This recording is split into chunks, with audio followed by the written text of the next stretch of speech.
And the reason they're doing this is it's the opposite of QE, is because the Bank of England wants to sell as many gilts as possible from its balance sheet, because it knows the gilt market is going down the drain, and that it's sitting on billions of pounds of losses, tens, maybe even tens of billions of losses, the Bank of England. And guess who is making up for those losses? We are, the taxpayer.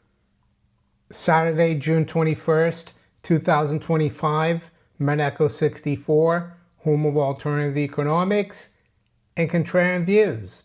Well, today we're going to be looking at the banks. I think there's something underneath the surface that is not good, not just here in the UK, but also in the US and even in Australia. And I'm going to refer back to a video I did almost 3 months ago, March 24th, 2025. And at the time I said UK financial system on life support as Bank of England short-term repos surge. We're going to do an update on that because things are not getting better. Just hope you all had a very good week. And yes, it's quite hot here for England. Rudy and I have been out for a walk this morning. He is here, but he just didn't want to be on the sofa because it's getting hot already. So he's underneath the desk in a cool place here, hiding from the heat. The other thing I wanted to say is thank you for your support of the channel, for your interest in the channel. And for those of you who watch my content, who enjoy my content and haven't subscribed yet, make sure you do. If you enjoy my videos as well, make sure you hit that thumbs up and hit the notification bell to be notified of all my new videos. I post a video every day. Anyway, back to the banking situation. And the problem with banking and central banking, and I've spoken about this a few times in the past, when the Bank of England was created in 1694, they developed all this terminology to keep the public unaware of what they're really doing. And what are they really doing at the end of the day? Well, they're creating currency out of thin air through loans that are manipulated by their agents, the other banks, the commercial banks. And yeah, they'll do everything in their power to favor themselves. So they've got all this terminology that sounds really arcane, technical, and sophisticated to keep you blind. But thankfully for us, there are a lot of people now that are covering this, and like me as well, I've been warning about this for almost 10 years now, that we can try to, or we can be aware of what's going on. On the surface, everything seems fine with the UK financial system. The Bank of England had a chance to cut rates this week, but it didn't. It said that it's concerned about inflation, but it wasn't really concerned about inflation a few years ago when it cut rates, when it printed £500 billion of money out of thin air. So why all of a sudden now are they concerned about inflation? Well, I think it's that the problem is that they're concerned about the banking system. Why would keeping rates unchanged at around 4.5% or wherever it is be good for the banks? Well, because it attracts more deposits and from the public. If you cut rates too sharply, people are going to take their money out, or they're going to, maybe put some in gold, which is already happening. So yeah, back on March 24th, I spoke about this. I said UK financial system on life support as Bank of England short-term repos surge. So there's the arcane sophisticated terminology, short-term repos. Well, these are repos are just overnight loans, or it could be maybe a weekly loans that the Bank of England gives to financial institutions. And it doesn't really go on its balance sheet because it's off balance sheet. It's kind of like a derivative, and it doesn't show up. The public can't see.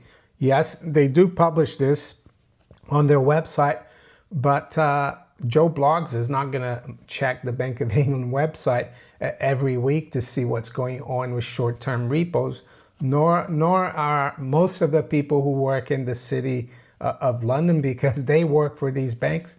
They want to keep things as normal as possible.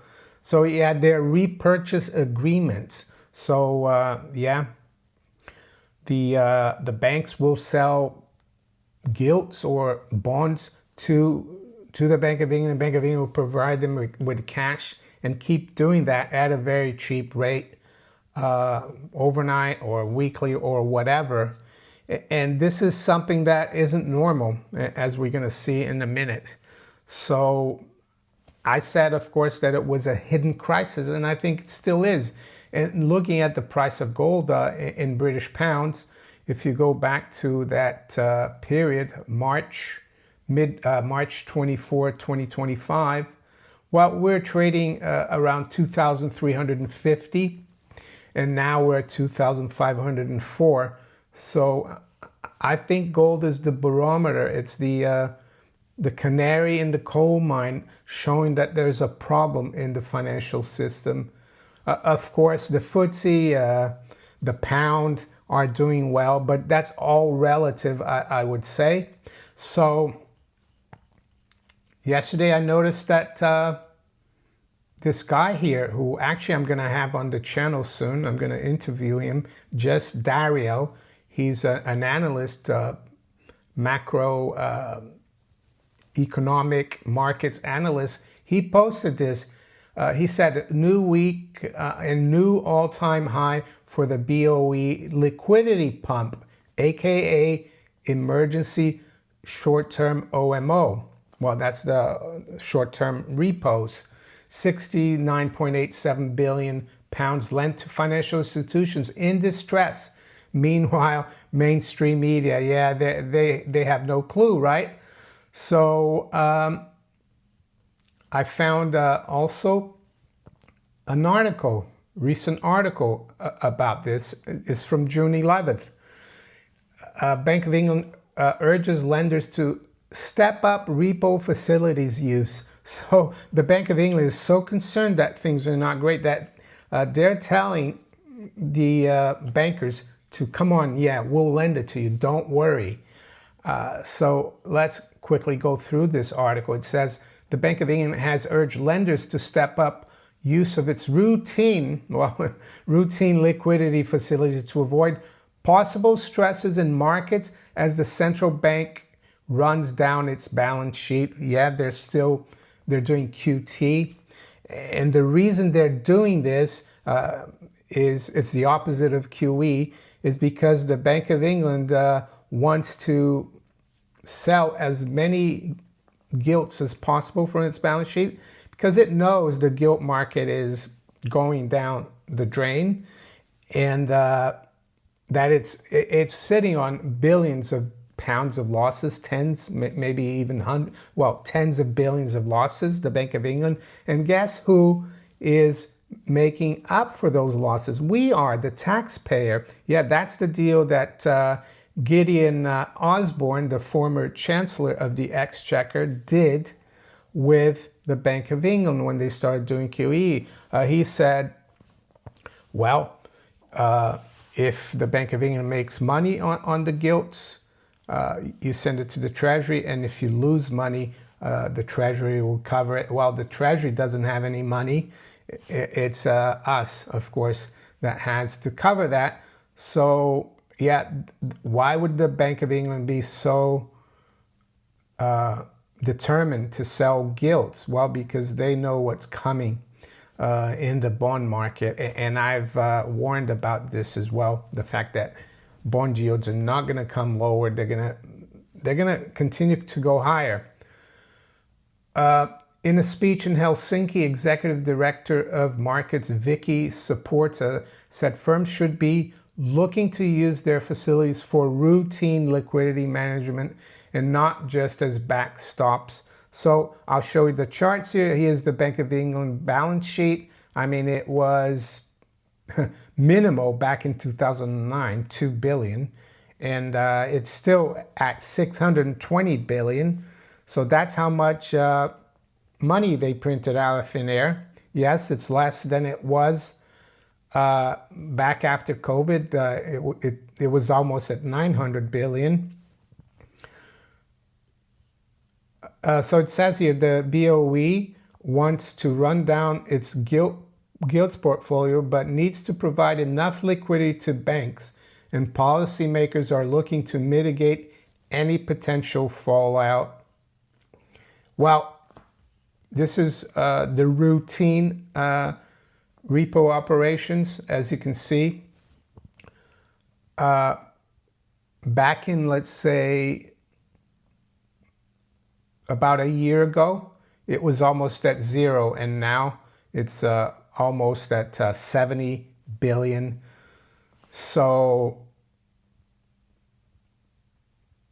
I think the Bank of England is dreading and very concerned about the gilt market and what could drive yields even higher. Well, yes, there are triggers like what's going on in the Middle East. If we see an even bigger escalation, if we see oil prices jump even higher because of what happens there, we could see that be a trigger for the bond market, but not even that needs to happen, I would say.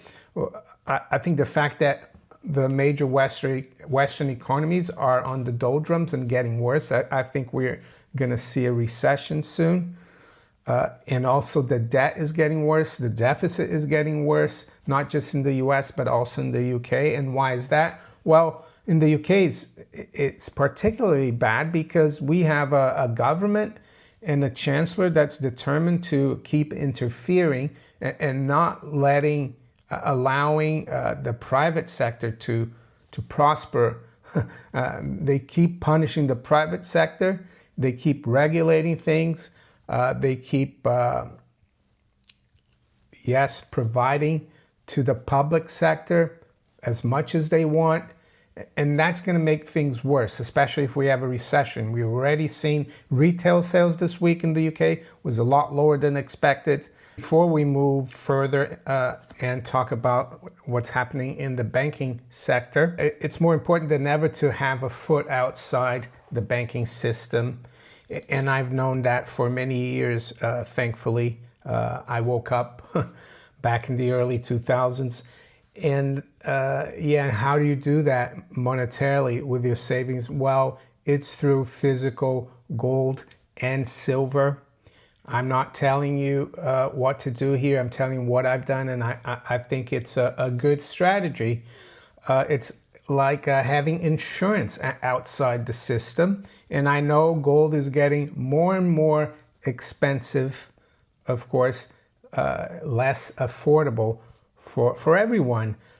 So silver could be a solution, but I would also stick to gold if possible. You don't have to buy an ounce. You can buy half an ounce. You can buy a sovereign or a half sovereign. There are always ways around it. And I saw yesterday a post from Ronald Storfley. I think that's how he pronounced his surname. He's the guy who runs In Gold We Trust, Incrementum AG. He's got really good graphics. He looked at the Porsche Carrera, the automobile, to gold ratio. And I'm not really into sports cars, but it was really interesting because back in 2000, you needed 235 ounces of gold to buy a Porsche Carrera. And now you only need about 40. So yes, things are getting cheaper for gold bugs or people who hold gold. You don't necessarily have to be a gold bug. And I think it's going to be the same for silver. Things are going to get cheaper and cheaper. Check out the description below. I've got a couple of precious metals affiliates if you're interested in continue to stack, or if you're new, they'll both help you on how to get started. One of them is Miles Franklin in the US. I've got like a link, a special link that you can use it's a landing link that you can use to contact them. And with Gold Investments here in the UK, that's my affiliate. You can either call them on the phone, you can even visit them physically and talk to them, or you can go through their website. And I think moving over now to something else that the regulators in the banking sector are warning about, it's commercial property. And this warning is coming from the Bank for International Settlements. Yes, the FT reports it here that it's the Financial Stability Board or International Banking Regulators, but the FSB or Financial Stability Board is part of the BIS. And yeah, the BIS should be abolished, as I've said many times, but be as it may, we need to listen to what they warn about, because they are the bankers for the central bankers, and they know what they're talking about. So it says here, regulators warn of hidden vulnerabilities. Yes, $12 trillion commercial property market, and I've read this. This is more geared towards the American banking institutions and even Australian banking institutions, but I think it applies to the UK as well.